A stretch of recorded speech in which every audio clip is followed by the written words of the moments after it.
नमस्कार, मैं doctor Ashwin Apte, paediatric and newborn surgeon, lake city hospital Bhopal से। आज जो कंडीशन हम बच्चों के बारे में डिस्कस करने जा रहे हैं, वो है बच्चों में कॉन्स्टिपेशन। ये एक बहुत ही कॉमन और ऑफ़न हर्ड कंडीशन है बच्चे में कॉन्स्टिपेशन का होना। ज़्यादातर बच्चों में जब भी कभी हार्ड स्टूल पास होता है तो बच्चे में थोड़ा बहुत पेन होता है और पेन की वजह से बच्चे मोशन को रोकना शुरू करते हैं और इसके साथ में एक साइकिल शुरू होता है जिसकी वजह से कॉन्स्टिपेशन बढ़ता जाता है। एक बार इंजरी होती है, थोड़ा बहुत पेन होना शुरू होता है और बच्चा मोशन थोड़ा बहुत पास करता है। जैसे ही पास करने जाता है, पेन होता है तो वो रोक लेता है और इसके साथ में कई बार बच्चों में थोड़ा बहुत एक्सकोरिएशन या घाव होता है जो कि पेन को और बढ़ाता है। कभी कभी थोड़ा बहुत ब्लड भी मोशन के साथ में देखने को मिलता है।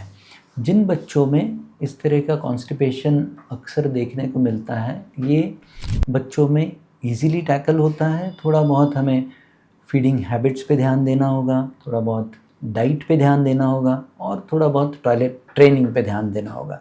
ज़्यादातर बच्चे जो कि लेट एज में टॉयलेट ट्रेंड होते हैं, उनमें हम लोग अक्सर कॉन्स्टिपेशन की प्रॉब्लम देखते हैं। जिन बच्चों में रेगुलर हार्ड मोशंस होते हैं, उन बच्चों में समय के साथ में मोशन के दौरान 1-2 दिन का गैप होना शुरू होता है। ये एक और इंडिकेशन है कि बच्चे में पेन हो रहा है और वो मोशन करने से कतरा रहा है। कुछ सीरियस कंडीशंस ऐसी होती हैं जिनमें कि कॉन्स्टिपेशन एक प्राइमरी कंप्लेंट है जो कि समय के साथ में प्रोग्रेसिवली इंक्रीज़ करता है। एक कंडीशन है जिसे हम हर्शस्प्रिंग्स डिसीज़ बोलते हैं, जिसमें कि आंत के अंदर नसों की कमी होती है। There is deficiency of ganglion cells in the gut, myenteric and mesenteric plexus, जिसकी वजह से इंटेस्टाइन की, रेक्टम की या सिग्मॉइड रीजन की मोटिलिटी कम होती है and that is the reason for constipation. ये एक स्पेसिफिक कंडीशन है हर्शस्प्रिंग्स डिसीज़, जिसमें कि बच्चे में कॉन्स्टिपेशन की परेशानी कुछ बच्चों में अर्ली एज में शुरू होती है, कुछ बच्चों में बढ़ती हुई उम्र के साथ में कॉन्स्टिपेशन होता है और ये एक प्रोग्रेसिवली इंक्रीजिंग कॉन्स्टिपेशन के साथ में बच्चे प्रेजेंट करते हैं। कुछ बच्चों में अर्ली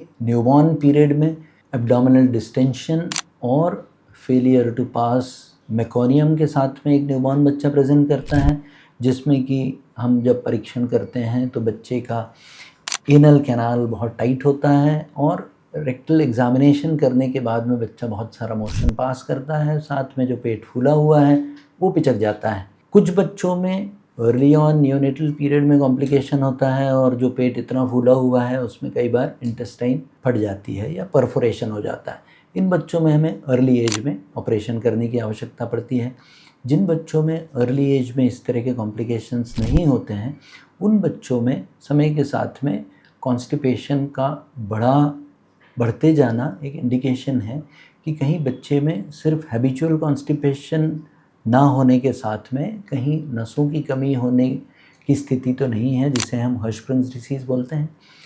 इन बच्चों में प्राइमरीली हम लोग डाइटरी मॉडिफिकेशन करके मैनेज करने की कोशिश करते हैं, साथ में हैबिट फॉर्मेशन, टॉयलेट ट्रेनिंग, ये एक बहुत बड़ा कंपोनेंट है कॉन्स्टिपेशन को मैनेज करने वाला।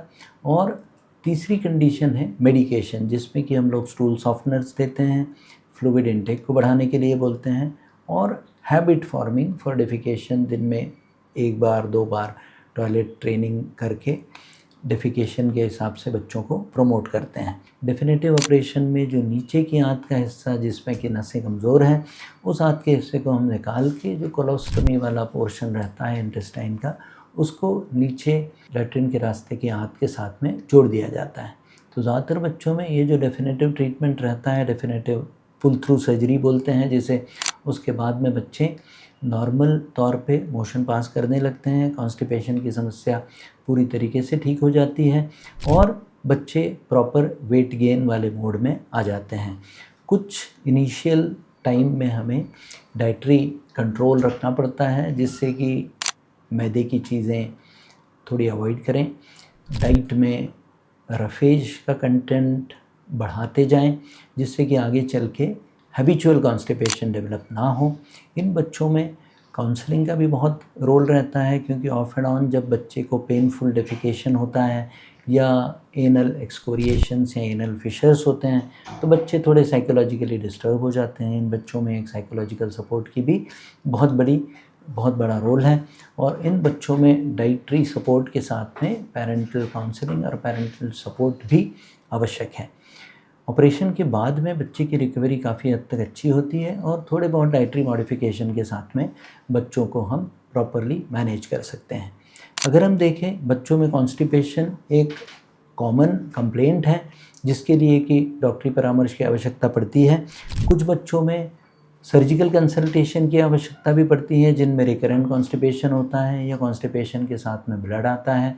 एक हैबिचुअल कॉन्स्टिपेशन के बाद में जब डाइटरी और मेडिकेशन से रिलीफ ना मिले तो फिर इन्वेस्टिगेशंस के तौर पे हम ये रूल आउट करना चाहते हैं कि कहीं हर्शस्प्रिंग्स डिसीज़ तो नहीं है, और अगर हर्शस्प्रिंग्स डिसीज़ की डायग्नोसिस बनती भी है तो भी हमें घबराना नहीं है, क्योंकि ये कंडीशन पूरी तरीके से ट्रीटेबल है।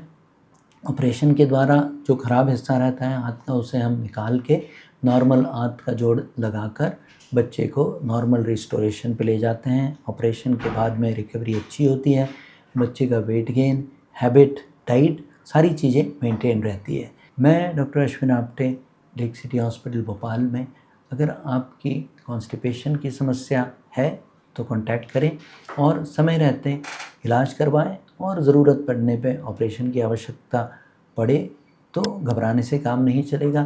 काउंसलिंग करें और ऑपरेशन के हिसाब से प्लान करें। नमस्कार।